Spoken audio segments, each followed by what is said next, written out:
Positive degree means जब आप किसी एक की इंडिविजुअली क्वालिटी बयान करते हैं, जैसे बिग। कंपैरेटिव, जब दो अफराद के दरमियान या दो चीज़ों के दरमियान कंपेयर करके किसी एक को आप प्रेफरेंस दे रहे होते हैं, बिगर। और जब बहुत से लोग या बहुत सी चीज़ें होती हैं और उसमें से किसी एक को प्रेफर किया जाता है कंपैरिजन में, दैट इज सुपरलेटिव।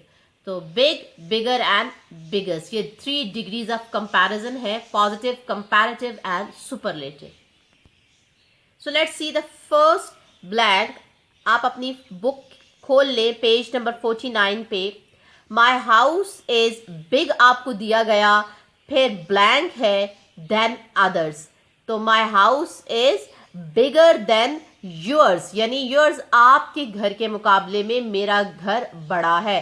तो ये कंपैरेटिव डिग्री है कि दो घरों में से आप किसी एक को प्रेफर कर रहे हैं। अपने घर को योर्स दूसरे के यानी तुम्हारे घर से तशबीह दे रहे हैं कि योर्स आपका कोई फ्रेंड का घर है या आपकी किसी रिलेटिव का, और आपका अपना, और दोनों में से आप कह रहे हैं कि मेरा घर बड़ा है। तो ये कंपैरेटिव डिग्री है, बिगर आएगा यहाँ पे।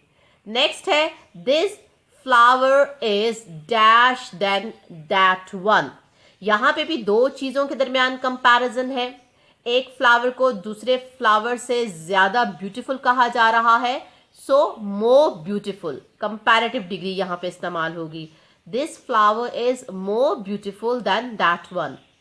Third one is this is the dash book I have ever read, यानी जितनी भी किताबें मैंने पढ़ी उनमें सबसे दिलचस्प बुक ये है। तो आप ये सुपरलेटिव डिग्री इस्तेमाल कर रहे हैं कि एक चीज़ को आप बाकी तमाम चीज़ों पर प्रेफरेंस दे रहे हैं।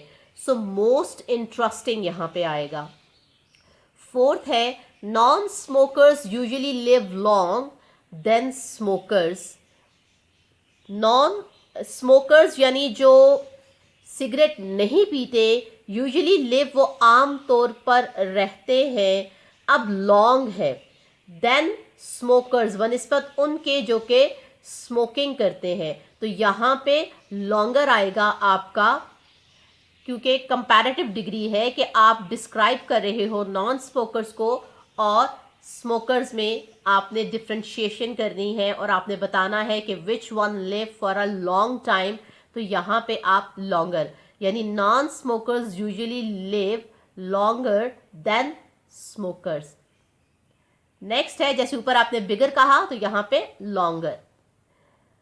फिफ्थ है which is the dash animal in the world. अब पूरी दुनिया में से सबसे खतरनाक जानवर कौन है। तो ये भी सुपरलेटिव डिग्री है कि आप सारी दुनिया के जो एनिमल्स हैं उनमें से किसी एक को जो है वो डेंजरियस करार दे रहे हैं।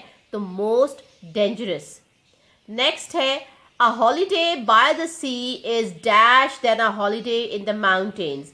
अब एक ऐसी छुट्टी जो आप समंदर के करीब गुजारते हैं वो एक पहाड़ों के अंदर गुजारी गई छुट्टी से कहीं बेहतर है। तो यहाँ पे भी दो हॉलीडेज के दरमियान कंपैरिजन हो रहा है। सो आपकी कंपैरेटिव डिग्री इस्तेमाल होगी बेटर। सो दोबारा रिपीट, फर्स्ट वन में आएगा बिगर, सेकंड में मोर ब्यूटीफुल, थर्ड में मोस्ट इंटरेस्टिंग, और यहाँ पे आपने लॉन्गर लिखना है क्योंकि ये भी आपकी कंपैरेटिव डिग्री है। फिफ्थ में है मोस्ट डेंजरस एंड सिक्स में है better. Seventh is it is strange but often a cola is dash than juice, कि ये अजीब सी बात है लेकिन अक्सर जूस के मुकाबले में जो कोला है वो एक्सपेंसिव है। तो यहाँ पे भी दो चीज़ों को कंपेयर करके एक को प्रेफर किया जा रहा है, तो इज मोर एक्सपेंसिव आ जाएगा। नेक्स्ट है who is the dash women on earth, यानी पूरी ज़मीन में, पूरी दुनिया में सबसे अमीर तरीन औरत कौन है। तो ये भी आपकी सुपरलेटिव डिग्री है, रिचेस्ट आप यूज़ करेंगे। नेक्स्ट है the weather this summer is even dash than last summer. यहाँ पे भी आप इस गर्मी के मौसम को पिछली गर्मी के मौसम से कंपेयर कर रहे हैं। तो टू थिंग्स आर कंपेयर्ड, तो यहाँ पे आप वर्स की डिग्री इस्तेमाल करेंगे क्योंकि आपकी बैड की कंपैरेटिव डिग्री वर्स है।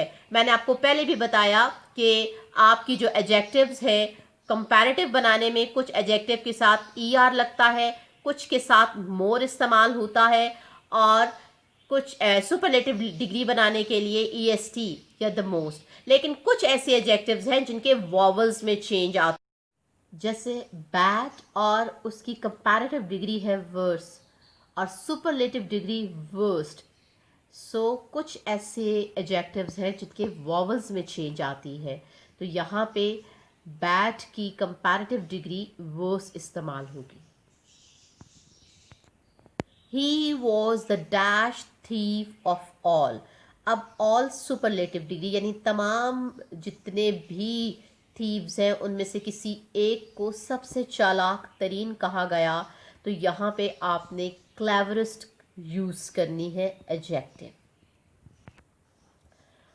Nowadays students, before moving towards the next question, सबसे पहले मैं आपको बताऊंगी, क्योंकि उस क्वेश्चन में आपसे डिमांड किया गया है कि जो एडजेक्टिव्स हैं, अगर बहुत सारी डिफरेंट टाइप्स ऑफ एडजेक्टिव्स आ जाती हैं तो आपने वर्ड ऑर्डर क्या रखना है, करेक्ट ऑर्डर ऑफ एडजेक्टिव्स क्या होगा। तो सबसे पहले नंबर को शो किया जाएगा 2, 1, सेवरल। फिर ओपिनियन अगर आ रही है, जैसे अगली, बदसूरत, ब्यूटीफुल, खूबसूरत, ये ओपिनियन को शो कर रहा है। नेक्स्ट आपकी ऐसी एडजेक्टिव्स होती हैं जो साइज को शो करती हैं, जैसे स्मॉल एंड लार्ज। कुछ कंडीशन, हालत को शो करती हैं, जैसे डर्टी, गंदी हालत, ब्रोकन, टूटी फूटी। कुछ ऐसी एडजेक्टिव्स होती हैं जो एज को शो करती हैं, जैसे ओल्ड है, एंशिएंट, कदीम। कुछ शेप को शो करती है, जैसे थिन, पतला, लॉन्ग, लंबा। कुछ कलर्स को शो कर रही होती हैं, रेड एंड वाइट। कुछ ओरिजिन को शो कर रही होती हैं, जैसे इटालियन, फ्रेंच, ग्रीक, जैसे अल्फाज का ओरिजिन। कुछ मटेरियल जैसे कॉटन, सिल्क एंड क्ले मट्टी। एंड कुछ पर्पस को शो करती हैं, जैसे स्लीपिंग, वेडिंग एंड फ्लावर। और ये जो नाउन्स हैं, जैसे बैग्स, ड्रेस एंड वॉसेस, तो इन नाउन्स को मुख्तलिफ जो आपके एडजेक्टिव्स हैं वो डिफाइन कर रही होती हैं। तो जब आपको इकट्ठी 2-3 एडजेक्टिव साथ आ जाती हैं तो आपने जो है उसका ऑर्डर रखना है। सबसे पहले नंबर है, उसके बाद ओपिनियन जो आपका एटीट्यूड एंड ऑब्जर्वेशन शो करती है, जैसे डिलीशियस, लवली, नाइस, कूल।